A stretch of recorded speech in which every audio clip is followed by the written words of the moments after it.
existem muitos profissionais que se destacam mesmo em períodos difíceis, mesmo em períodos, vamos dizer assim, de crise. A demanda por serviços de engenharia para eles está bom.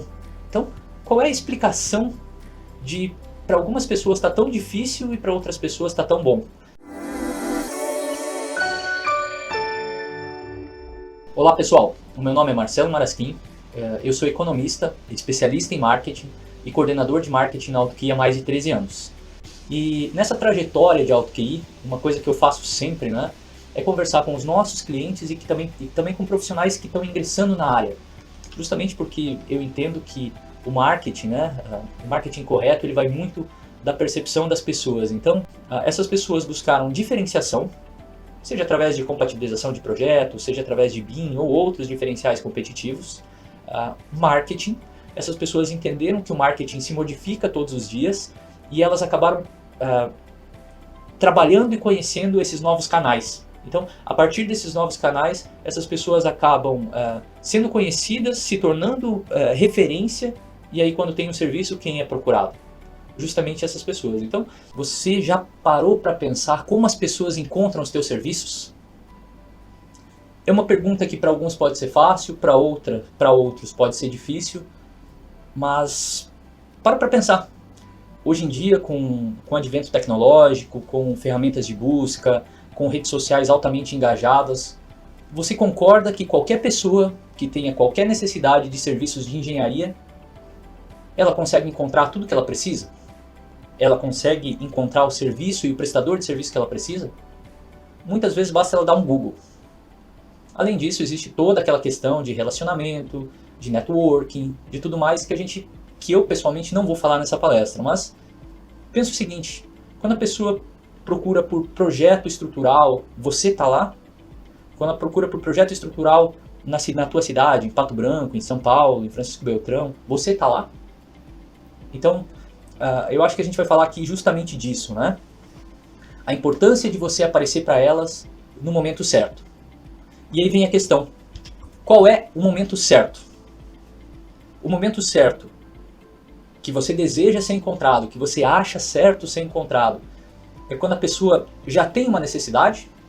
Sim, certamente ela já vai ter essa necessidade, mas é no exato momento da contratação. Vamos pensar no cenário 1. O cliente chegou até você no momento de decisão de compra. Você está preparado para encantar esse cliente com as tuas entregas? Quais são as tuas entregas? O que você entrega mais do que o teu concorrente? Quando você mostrar o teu serviço para o profissional, antes mesmo de ele te contratar, quando você mostrar o teu portfólio para ele, como que você sabe, ou o que te dá a segurança de que ele vai optar por você? 100% ninguém tem. Agora, se você tem um bom portfólio, se você tem diferenciação, se você tem outras características, se você já está na cabeça dele, se você chegou antes na cabeça dele pelos materiais que você produz, pelo material que ele consome nas redes sociais, por exemplo, a tua chance de fechar negócio com ele é muito maior. Primeiro, é muito importante um alinhamento. A gente entender qual é o papel do marketing, tá ok? Por quê? Porque o marketing às vezes é visto só como um trabalho de inspiração. Tem que ter inspiração, tem que ter criatividade. Eu vou mostrar para vocês por alguns exemplos que não é assim. Que o marketing se trata de planejamento e de frequência. Se você tem planejamento, um bom escopo e frequência, você vai ser bem sucedido. Existem casos em que as coisas simplesmente acontecem muito rápido. Mas essa não é a regra do jogo. A regra do jogo é o marketing, como as demais áreas, elas requerem planejamento e muito trabalho, ok? Eu vou mostrar um exemplo para vocês, eu tomei a liberdade de pegar um exemplo aqui dentro da AutoQI, tá? Um exemplo muito bacana, um exemplo que eu gosto bastante. Tem aí na tela de vocês um gráfico, tá? Essa é uma ferramenta do Google, uma ferramenta aberta, ela se chama Google Trends. A gente usa ela bastante aqui na empresa para entender um pouquinho sobre palavra-chave e tudo mais, mas também para acompanhar o mercado. O que essa ferramenta nos dá? Essa ferramenta nos dá um comparativo entre a proporção de buscas, não é a quantidade, tá? É uma proporção de busca entre um termo em detrimento a outros termos. Se você quiser fazer por estado, se você quiser fazer por país, então basicamente você seta uma data, você seta uma localização e a gente pode olhar, deixa eu ver, aqui ó, ali em cima está Eberic, tá? Está escrito Eberic, que é a nossa solução para projeto estrutural. A bolinha vermelha eu tenho concorrente A, a bolinha amarela eu tenho concorrente B.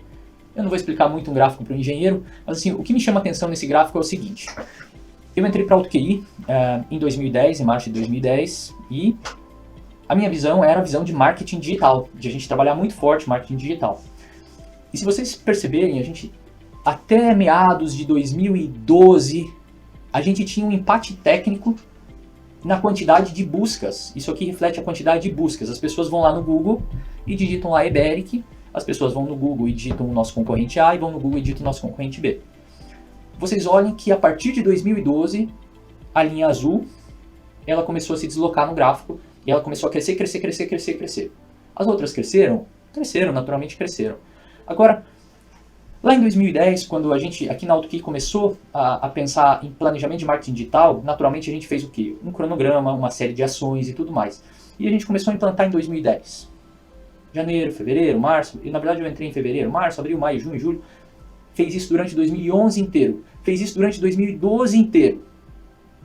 E aí a gente está falando que lá no final de 2012 é que efetivamente as pessoas passaram a procurar muito mais o nosso software em relação ao software do nosso concorrente. E isso é uma crescente. Então olha só, a gente precisou fazer trabalho durante quase 2 anos para que isso começasse a dar resultado efetivamente. Ah, mas é difícil fazer isso? É complicado fazer isso? Olha, de novo, se você tem frequência e se você tem uma boa entrega, se você resolve um problema para o cliente, se você tem uma estratégia boa e clara que entregue aos profissionais o que eles precisam, o sucesso depende da frequência do planejamento. A gente faz o acompanhamento das nossas publicações e das ações de marketing via Google Agenda.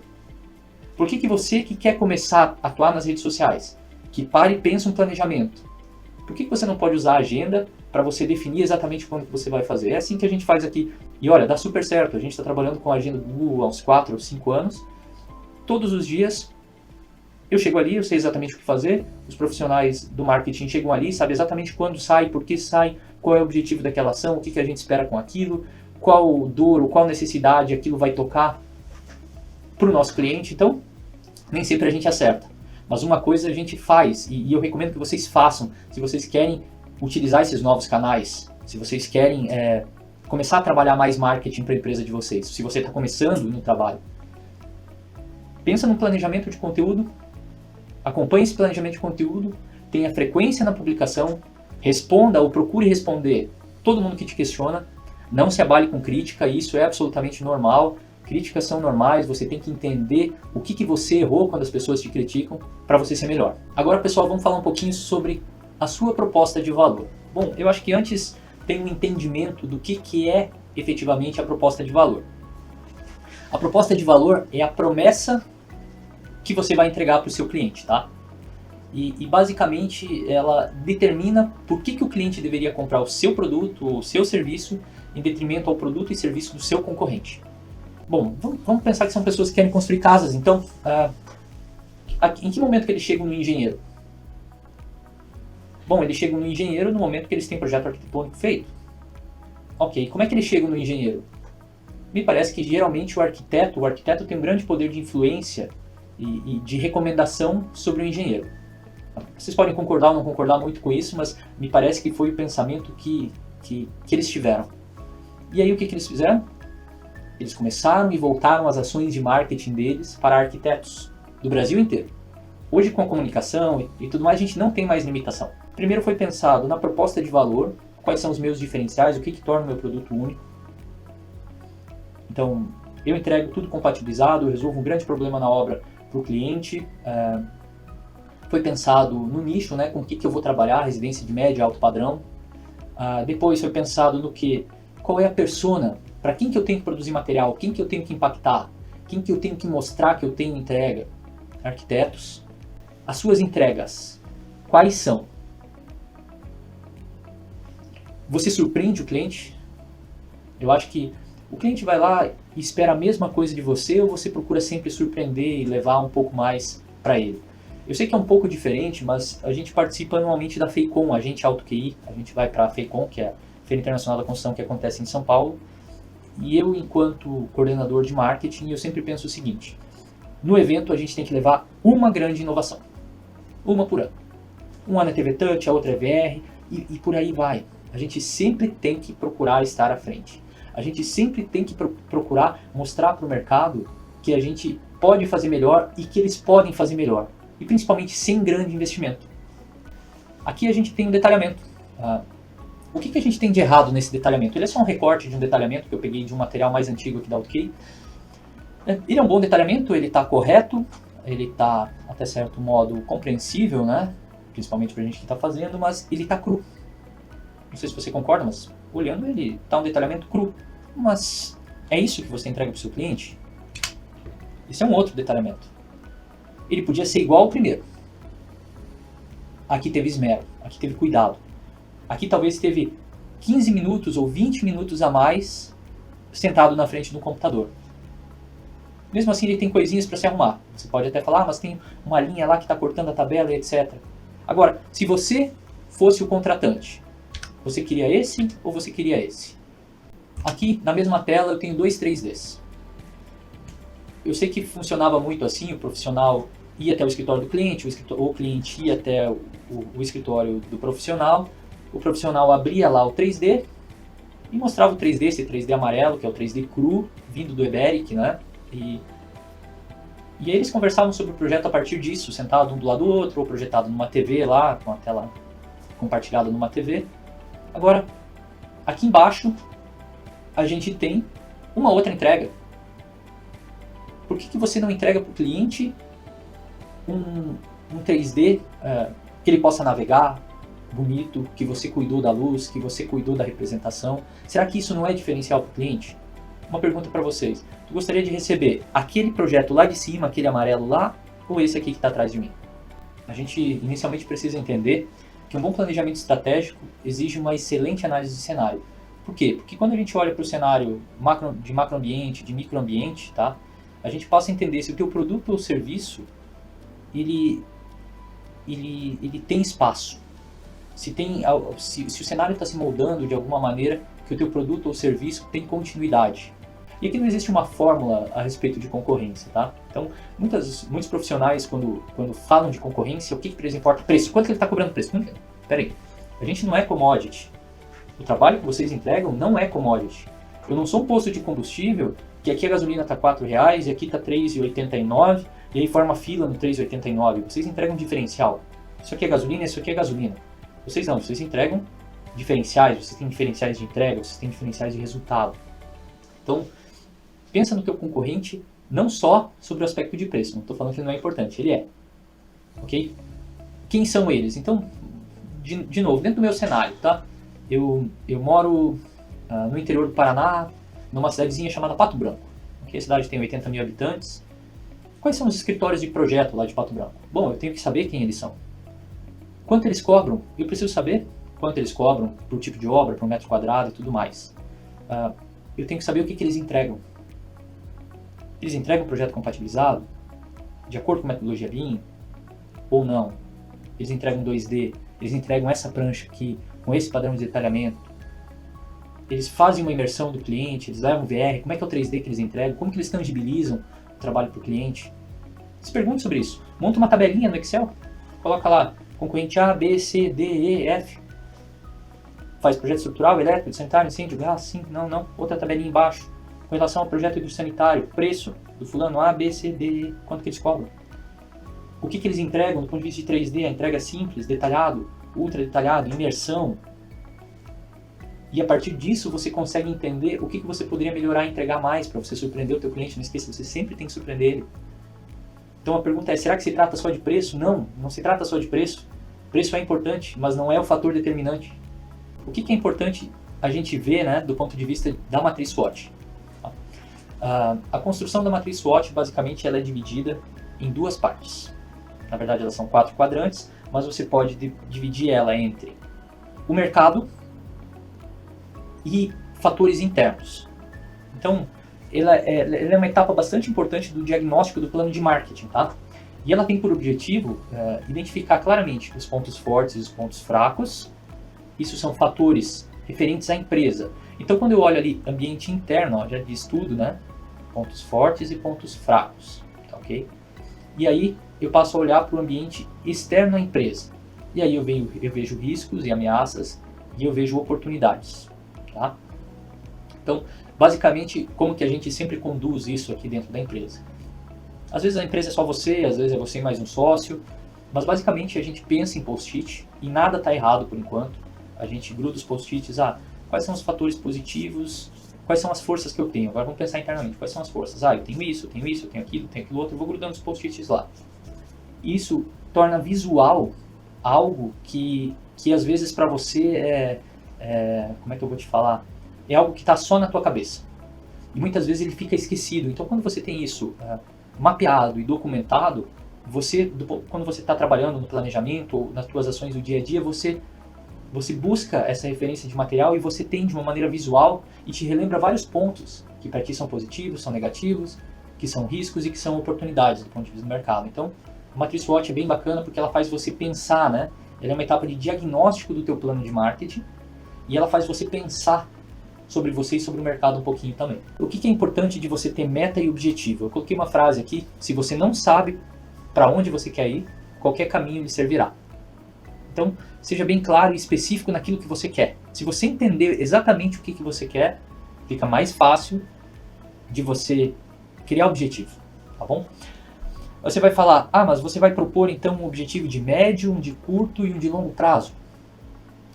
Às vezes é meio difícil a gente pensar no objetivo de longo prazo, né? Às vezes até de médio prazo é bastante difícil. Mas vamos pensar assim, objetivos de curto prazo, no máximo 3, tá? Procura pensar no máximo 3, para um ano, realizar em até um ano. Um objetivo de médio prazo, de 1 ano a 2 anos e meio, a 3 anos. E um objetivo de longo prazo, 4, 5, 6 anos. Então, é claro que você tem que sempre revisitar, né, o teu planejamento para que você consiga atingir esses objetivos e essas metas. Ok? Vamos pensar lá no nosso escritório de projeto então. Quais foram os objetivos de curto prazo que eu acabei pensando, tudo bem? O objetivo de curto prazo para o meu escritório de projeto é conseguir 3 projetos por mês durante os próximos 12 meses. O que eu vou ter que fazer para isso? Bom, eu vou ter que pensar o que eu vou ter que fazer para isso. E eu coloquei um outro objetivo, vamos supor que no meu caso eu já faço projeto estrutural. Então, projeto estrutural, eu já fiz estágio no escritório de projeto estrutural. Depois que eu me formei, atuei 1 ou 2 anos ainda nesse escritório e eu acabei saindo desse escritório. Então, eu quero me capacitar em um software, porque eu já conheço mas eu quero me capacitar em um software para fazer projeto elétrico e hidráulico. É claro que MEP é muito além disso, mas vamos supor que, a princípio, eu quero me capacitar para fazer projeto elétrico e hidráulico. Eu sou engenheiro civil, faço projetos de pequeno porte, esse é o meu nicho, e sei fazer projeto estrutural, quero me capacitar para fazer projetos de elétrico e hidráulico. Ok. Quando? Até o dia 17 de 2 de 2020. Ok. Qual é o meu plano de ação, então, sobre isso? Bom, vou ter que fazer um curso em 70% do meu tempo, ou em 50% do tempo dessa minha estratégia. Vou visitar escritórios que fazem projeto elétrico e hidráulico, vou, se precisar, pagar para alguém que tem experiência para me tirar dúvidas, vou fazer, não sei, compro um software. Eu tenho que traçar um plano de ação para que esse objetivo seja alcançado. Ok, 2 objetivos de curto prazo, eu acho que está bastante claro. Vamos pensar um objetivo de médio prazo. Isso aqui está ligado à minha proposta de valor. O que eu quero oferecer como diferencial para o mercado? Eu quero oferecer ao mercado projetos de engenharia totalmente compatibilizados. Vocês concordam? Então, quando que eu vou passar a oferecer integralmente esse serviço para o mercado? Dia 17 de 8 de 2020, eu tenho certeza absoluta que eu vou oferecer para o mercado e vou me diferenciar dos meus concorrentes lá da minha cidadezinha do interior do Paraná, porque eu faço completo, porque eu entrego compatibilizado, porque eu dou menos dor de cabeça na obra, porque eu impressiono meu cliente na entrega. E o meu objetivo de longo prazo, eu quero faturar de 40 a 50 mil por mês com elaboração de projetos. É um objetivo financeiro. Faltou eu colocar a data, eu devia ter colocado a data quando que isso vai acontecer. Mas daqui a 5 anos eu quero faturar de 40 a 50 mil corrigido, tá? Eu não coloquei o valor corrigido, a preço de hoje, elaborando o projeto. Eu desejo que vocês sejam bem-sucedidos. Eu acredito que se isso de alguma maneira ajudar vocês a estruturar um bom planejamento de marketing, eu fico absolutamente feliz. Esse é o meu dia a dia de trabalho, tá? E não deixe de curtir o nosso canal. Eu acho que cada vez que mais gente curte o nosso canal aí no YouTube, a gente fica mais estimulado a passar mais conhecimento para vocês. Qualquer dúvida, comenta embaixo do vídeo, vai ser um prazer para mim responder para vocês. Tá bom? Obrigado e sucesso!